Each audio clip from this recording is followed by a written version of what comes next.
This is a case you've heard before, or at least you've heard of it.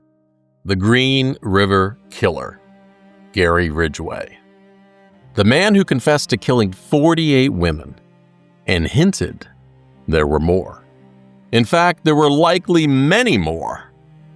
But there was just one problem. He killed so many he couldn't remember them all. Some victims were never named. Some were never found. And some are just simply lost forever. Not because the evidence wasn't there, but because their stories were buried inside of a fraudulent memory of a killer who saw them as disposable. He was finally caught in 2001, nearly 20 years after his first known murder. It made national headlines, CNN, Time magazine, a courtroom full of families who never thought they'd hear the truth. But this episode isn't a greatest hits recap. We're not here to retell the same old documentary beats. Instead, I'm going to strip away the myths and show you the realities, the things people still get wrong about this case. Why Ridgway wasn't caught sooner, what law enforcement overlooked, and I'll reveal what gave him the perfect camouflage. The disguise that kept him hidden in plain sight while women kept disappearing. These are the details the headlines missed and the lessons we can't afford to forget. We're here to ask harder questions. Why did it take so long to catch him? What warnings were ignored? And how did public perception and media bias shape who we cared about and who we didn't?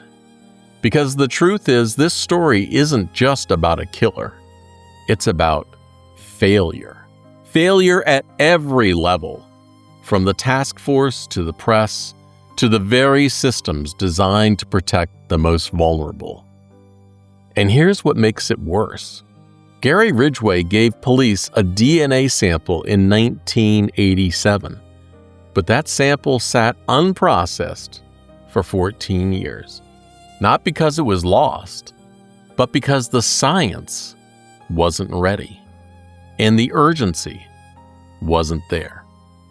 So it waited, and while it waited, women kept dying. He didn't outsmart the system.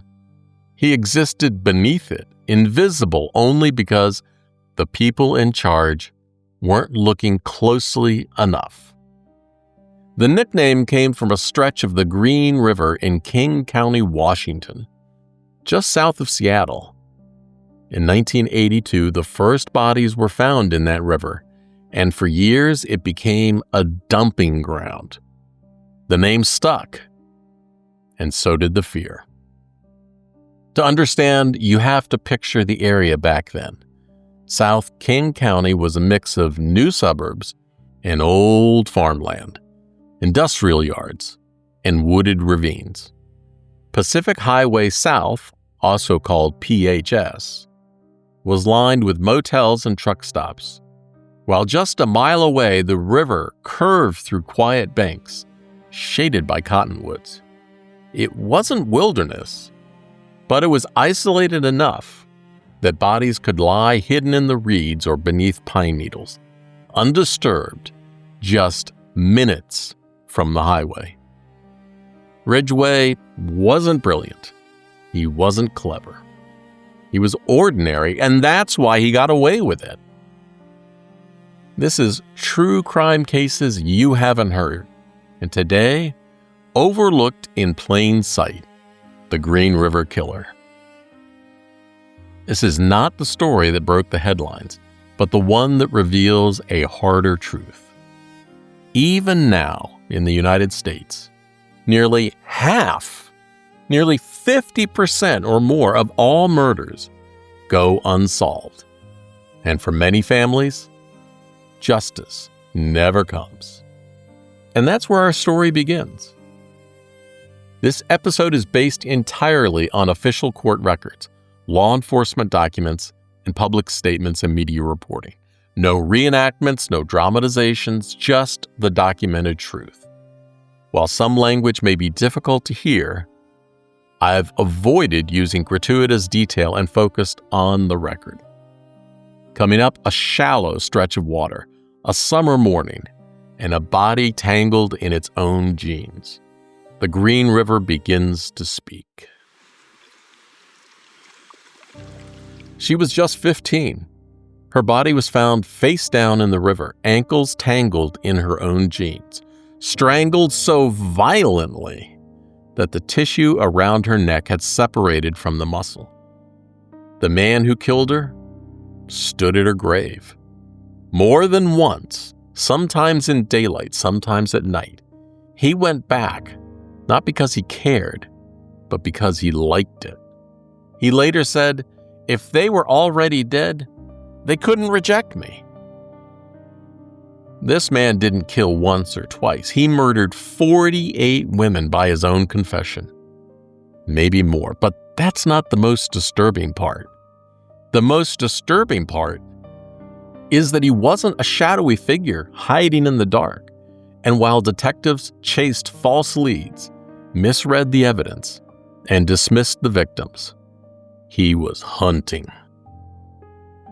Up next, a winding river, rustling bank, and 2 teenage boys who found something floating just beneath the surface.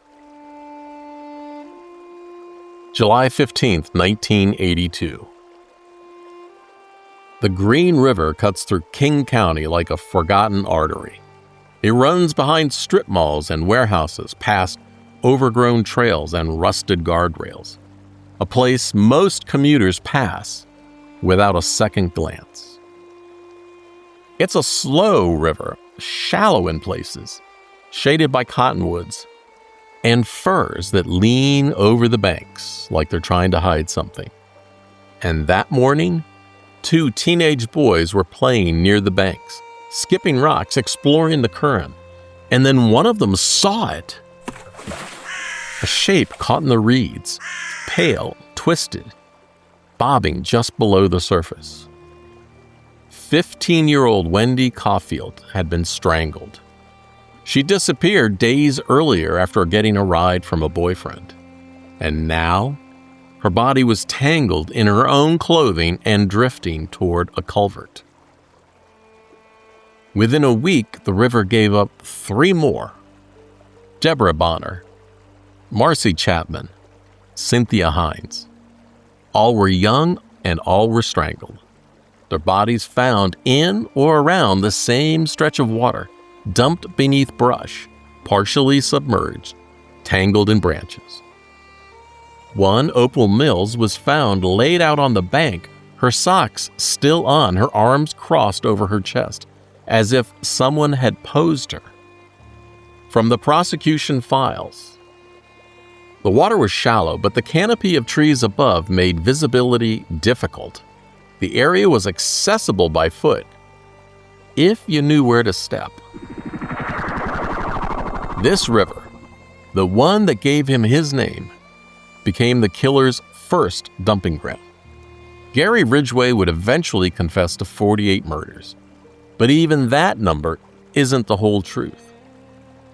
Ridgway told investigators he recalled killing as many as 54 in King County, reported the LA Times. Prosecutors said he may have started killing in the 1970s and continued until at least 1998. He hinted at dozens more, women whose names he never bothered to learn, bodies never recovered, families still waiting. When the bodies kept coming, so did the theories, but not the arrests. Next, the first cracks in the investigation. Inside King County Sheriff's Department, the case was already starting to slip. There was no dedicated homicide team, no centralized system to track missing women. Many reports were purged after 30 days, assumed to be runaways. Detectives chased the wrong men. They tapped phones, bought cars, and shadowed cab drivers. They spent months following false leads. And all the while, the real killer was still hunting. By the fall of 1983, the body count had reached 20, and still no arrest, and no real suspect. Only the same tired myth. She was a prostitute. She probably got into something bad. But the women weren't just working girls. They were mothers and daughters and students and teenagers just trying to get home. And here's what nobody likes to admit. Police had already interviewed Gary Ridgway. He took a polygraph, he passed, and they let him go. Ridgway had already killed scores of women by then, but he wasn't worried. In plea interviews years later, he recalled, quote, "I was just relaxed and took the polygraph. I didn't practice or anything, just relaxed. And answered the questions, and whatever it came out, it came out.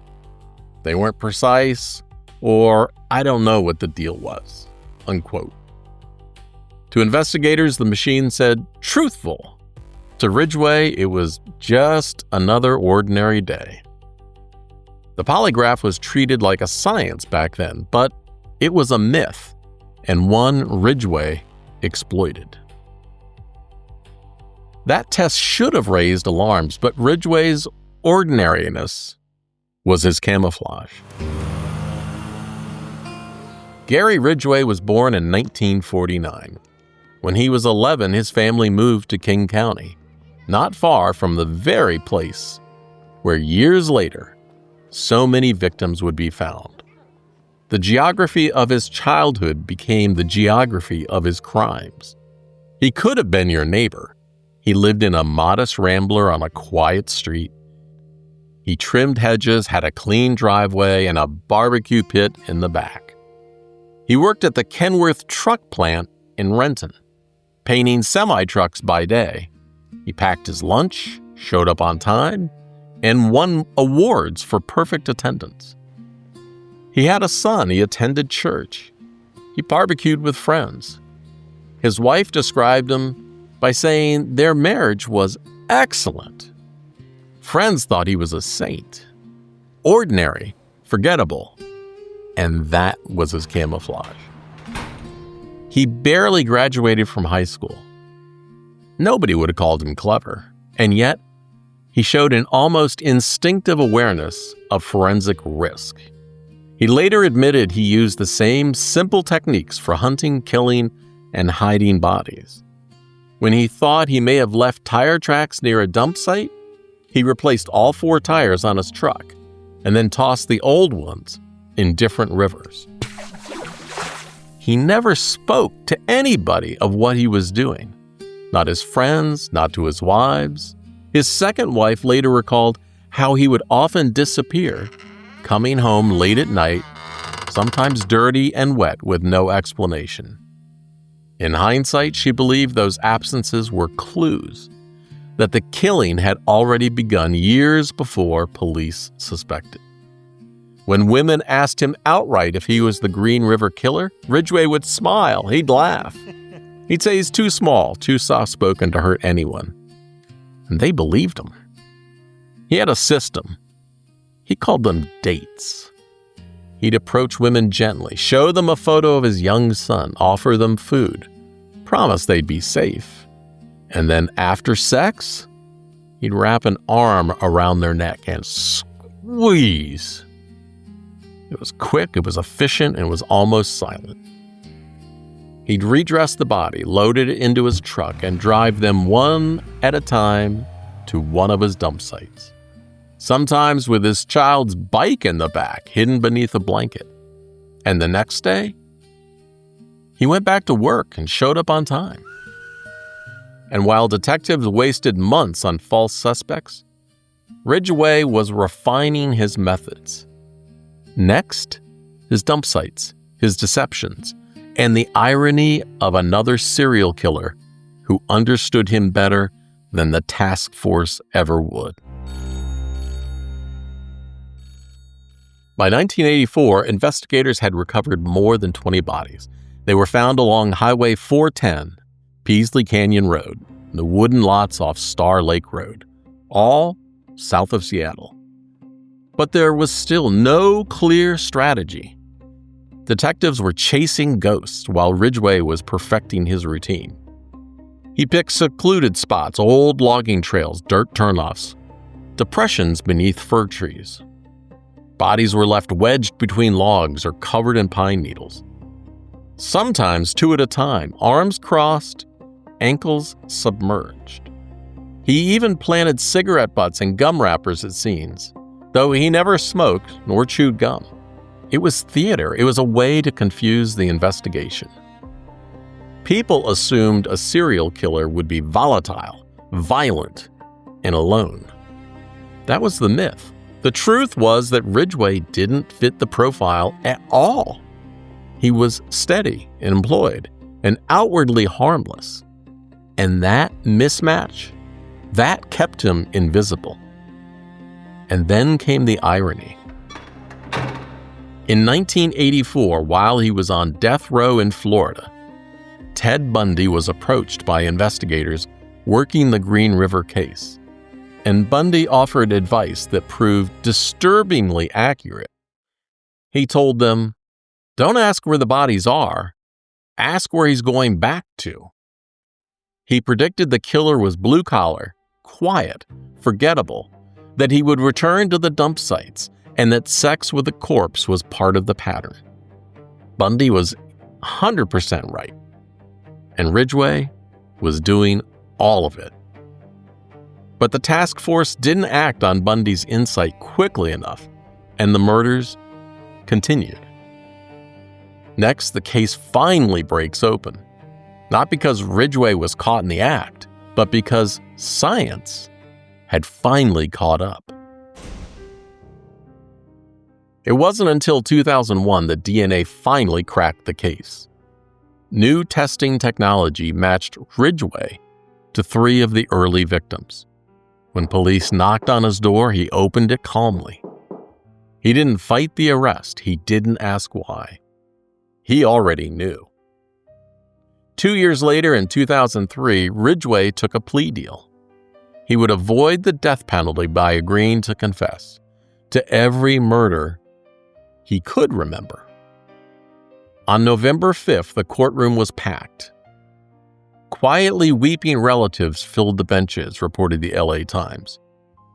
Ridgway sat emotionless but alert through the 90-minute hearing. One by one, prosecutors read each name aloud. He responded the same way over and over. Just a monotone, guilty. 48 times. Some family members wept, some stared straight ahead, some left the courtroom shaking with rage, and some forgave him. "I forgive you. You can't hold me anymore. I'm through with you." But others, "If it were up to me, I would rather they put him to death today," said Deborah York, the aunt of victim Cynthia Hines. The plea deal spared Ridgway from execution, but it also gave investigators something they'd never had before: his voice, naming names. A chance to close more than 40 cold cases, and to bring at least some families answers they had waited decades to hear. But even with 48 guilty pleas, not every woman had a name. Some were still Jane Does, and some families were still waiting. Not every victim had a name. Some were listed only by case number. Some were never reported missing, and some were forgotten even by the man who killed them. He described, that was the one with the orange socks, or the tall one, or the one near Mountain View Cemetery. But even he couldn't remember them all. He said, "I've killed so many women, I have a hard time keeping them straight." Some of the women were already slipping through society's cracks before he found them. Shirley Sherrill was just 18, trying to start over and in transitional housing. She loved to sketch and once told friends she wanted to be a nurse. her body was found nearly 2 years later. Denise Bush was 22. She was remembered as quick with a laugh, the kind of young woman who hated conflict and trusted too easily. Her friends later recalled that she had left with a man in a green pickup, but by the time they remembered, years had passed. Angela Gerdner was only 16, shy and soft-spoken, but fiercely protective of her younger siblings. She had barely begun to test adulthood when she disappeared. For decades, she was only known as Jane Doe until DNA finally restored her name. Estes was helping prosecutors in a rape case when she vanished. Her name was never even entered into the missing person system. And Meehan was reported missing within 48 hours, but her name never reached the Green River Task Force. Ridgway once claimed the real number was 71, but only 49 victims have ever been confirmed, and the lost? They're just lost to history, or to the empty folds of a killer's memory. Next, the science that finally caught up, and the detective who refused to let go.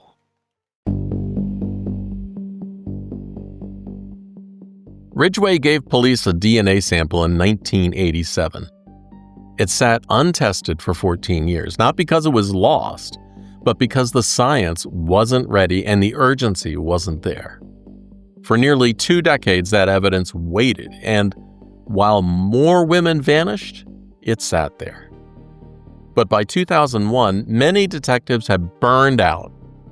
But Tom Jensen refused to let go. He pressed to have the old sample retested at the Washington State Patrol Crime Lab. This time, the evidence spoke, and it spoke Ridgway's name. We like to think DNA solved the Green River case, but that's the myth. The truth is, DNA only worked after 14 wasted years, and years that Ridgway kept killing. That breakthrough gave prosecutors leverage. They knew he was guilty now, but what they didn't know was how many. Ridgway held the truth, and he was ready to trade it. Next, the deal with the devil, how Ridgway escaped execution, and what he gave up in return. After his 2001 arrest, Ridgway agreed to talk. In exchange for avoiding the death penalty, he would give investigators everything he could remember, everything that he knew, every victim, every location, and every detail that would come back to him. The interviews weren't dramatic. They were mundane. He drank Diet Coke, he ate fast food, he spoke in monotone. But the things he said? Quote, "I've killed so many women, I have a hard time keeping them straight. I picked prostitutes as my victims because I hate most prostitutes, and I didn't want to pay them for sex." Unquote. He remembered the weather. He remembered the sun, where it was, if it was setting. He remembered the shape of the dirt turnoff. But not the women. He drew maps. He marked trees. He directed detectives to remains no one else could have ever found. And still, the truth was slippery. In months of interviews, as part of his plea deal, Ridgway admitted he was a pathological liar. Detectives had to pull information from him in bits and pieces. It was difficult to pin him down to every murder. Even when the cruelty matched his pattern, he sometimes refused to admit it. And when asked why he wouldn't just claim killings that weren't his, Ridgway replied, "Why? If it isn't mine, well, because I have pride in what I do. I don't want to take that away from anybody else." Detectives later said this chilling response showed not just his evasion, but his warped sense of ownership. Even at his most cooperative, Ridgway was still performing. In return for his confessions, he was spared execution. Families would never see him put to death, but more than 40 cold cases were closed. Surely that's a grim bargain. One truth traded for dozens of lies. Next, life behind bars. The ordinary routine of a man who caused extraordinary pain, and the controversy that erupted when he was moved to America's most notorious supermax prison.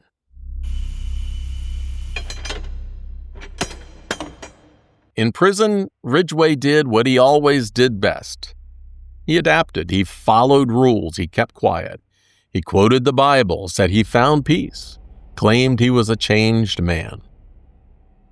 But the detectives who spent months with him in interview rooms, they saw something else. He could cry on command, said one. It wasn't grief, it was calculation.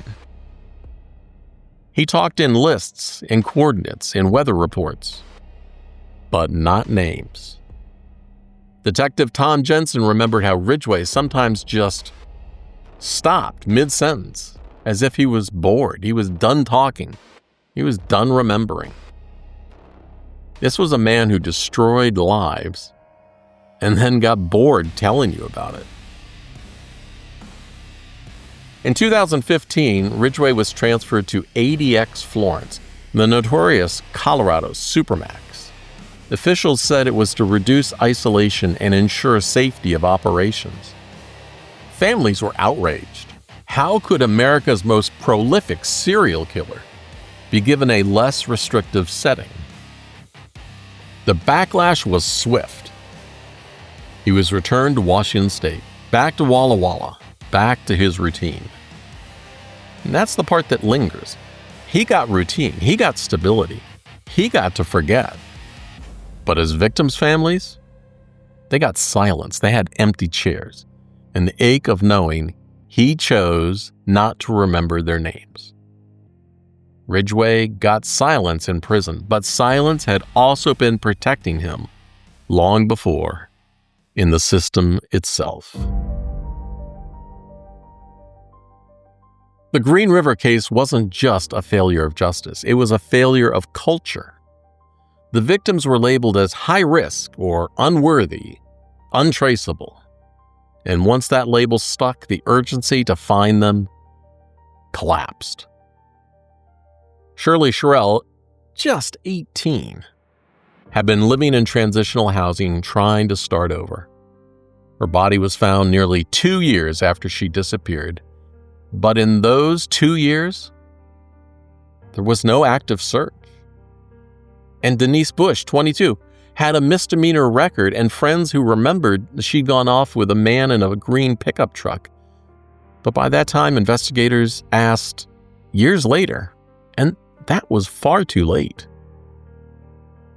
Estes was working with the prosecutor's office in a rape case when she disappeared. Her name was never even entered into the missing person system. A 1987 Seattle Times investigation concluded the killer was most active when police were the least organized. But marginalized communities had seen it long before the papers did. The Seattle Gay News wrote in 1986, "A dead hooker's paperwork. A missing teen is just another runaway." The warnings were there. They were loud, but they were ignored. The truth is, law enforcement culture of the 1980s was not designed to protect women like these. Missing person units were fragmented, databases didn't connect across counties, and sex work was treated as evidence of choice rather than circumstance. A runaway file could be closed in 30 days, even if the girl never came home. That apathy created the perfect blind spot for the predator like Gary Ridgway. He knew these women weren't being searched for with any urgency. He knew their disappearance would not spark public outrage. And Ridgway counted on it. His hatred matched the system's indifference, and that's what made him lethal.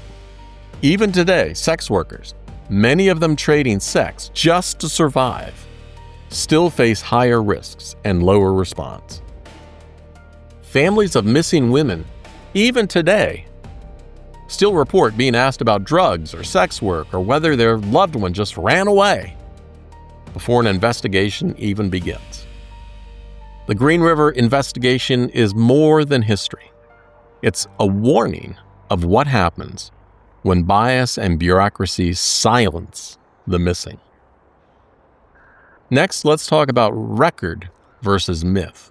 What we thought we knew about the Green River Killer and the truths buried beneath it.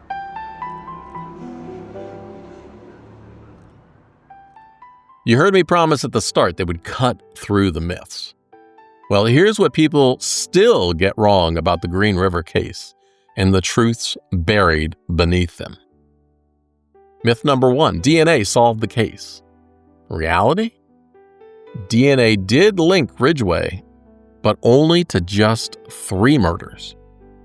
The rest only closed because of his confessions and his plea deal. Myth 2, he was unknown to police. The reality? He was interviewed in 1983, polygraphed in 1984, and released. And they had his DNA sample in 1987. And it sat untested for 14 years. Myth number 3, he stopped killing after 1984. The reality? Well, bodies appeared into the 1990s. Prosecutors suggested his crimes might stretch back into the late 1970s. The timeline was never as neat as headlines made it.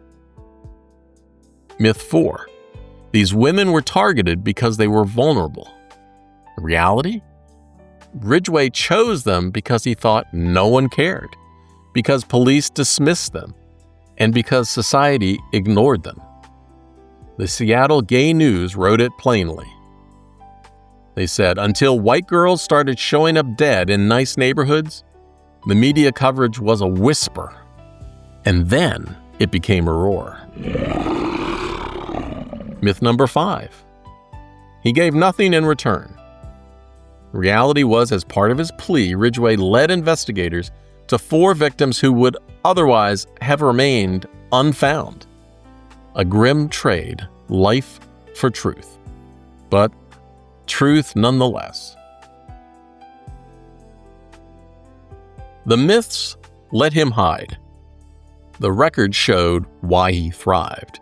And the victims, too often, they got lost in between.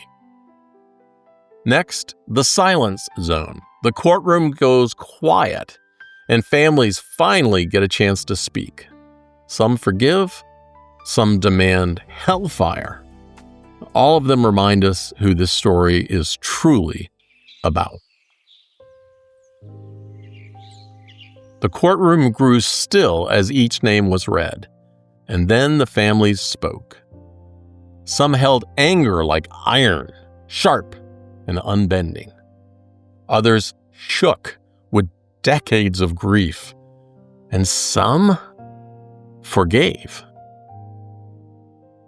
One said, "You can't hold me anymore. I am through with you. I forgive you." Another said, "You are garbage. I hope someone in prison chokes you unconscious 48 times, and the 49th finishes the job." One daughter stood and said, "My mom wasn't a prostitute. She was a wife. She was a mother. And I've had to grow up defending her dignity." A father left a rose at the swing set where his daughter once played. A brother went to the Green River and sat alone crying because the place where his sister's body was found was now a park. The silence was deafening, but inside it, their voices carried farther than Ridgway's ever could. The silence raised questions. What had we really learned? Next, the lessons of the Green River case and why some failures may still haunt us even today. The Green River investigation changed law enforcement forever. It led to reforms in DNA evidence preservation, interagency cooperation, missing persons protocols, and how police departments treat sex workers when they disappear. And still, some things haven't changed. Victim blaming is alive. Runaways still fall through the cracks. And sex workers, many of them just trading sex just to survive, they still face higher risks and lower response. Today we look back on the Green River case and see failure. But it's not too late to extract meaning from that failure. Not if we remember every name, not if we refuse to look away again, and not if we ask better questions next time. Even now, new names surface. Like Lori Ann Respotnik. She was identified in 2023 through forensic genealogy, 40 years after she vanished. Or Angela Marie Gergner, identified in 2009 after decades only known as Jane Doe. Their lives remind us the story isn't over, and maybe it never will be. Prosecutors later described Gary Ridgway as a man who treated murder like a career. He even referred to it as his career. He had routines and schedules and even contingencies, as if killing was his second job. He didn't forget his victims because of faulty memory, although he forgot them because he didn't care. He killed without conscience or sympathy. And once it was over, the women ceased to exist in his mind. And unlike other killers, he felt no need to brag, no need to share, no desire to taunt police or chase headlines. His lack of taking credit was what detectives later called his emotional silo. A murdering psychopath hidden inside of the shell of a regular man, a father, a coworker, a neighbor. He could strangle a woman one night and show up at work the next morning with a clean shirt and a thermos of coffee. And while Ridgway might sound singular, he wasn't entirely unique.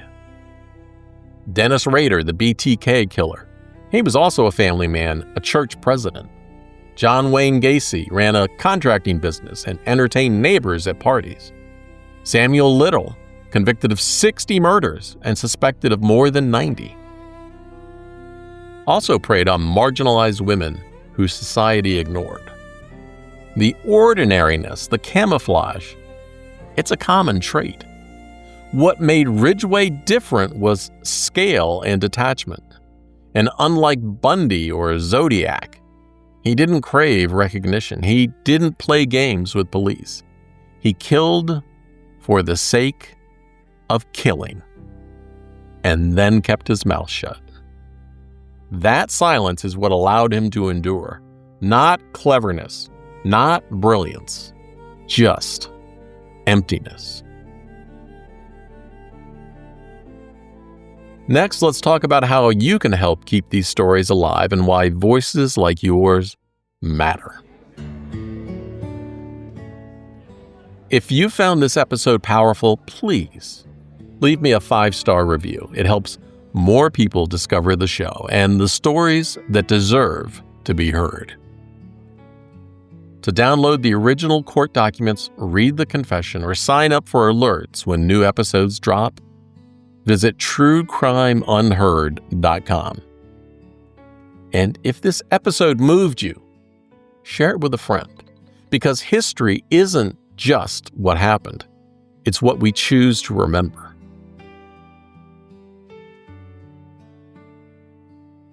Gary Ridgway was ordinary. He was forgettable. And that's why he thrived. He wasn't clever. He wasn't brilliant. He was allowed to keep killing because the system dismissed the women he targeted and ignored the warnings all around them. That's the hardest truth of the Green River story. This case isn't just about who he was. It's about who they were. The daughters, the sisters, the mothers, and how many of their stories were left unfinished. And if we don't carry those names forward, if we let the myths take their place, then the silence wins. Until next time, stay safe, stay curious, stay subscribed. Goodbye.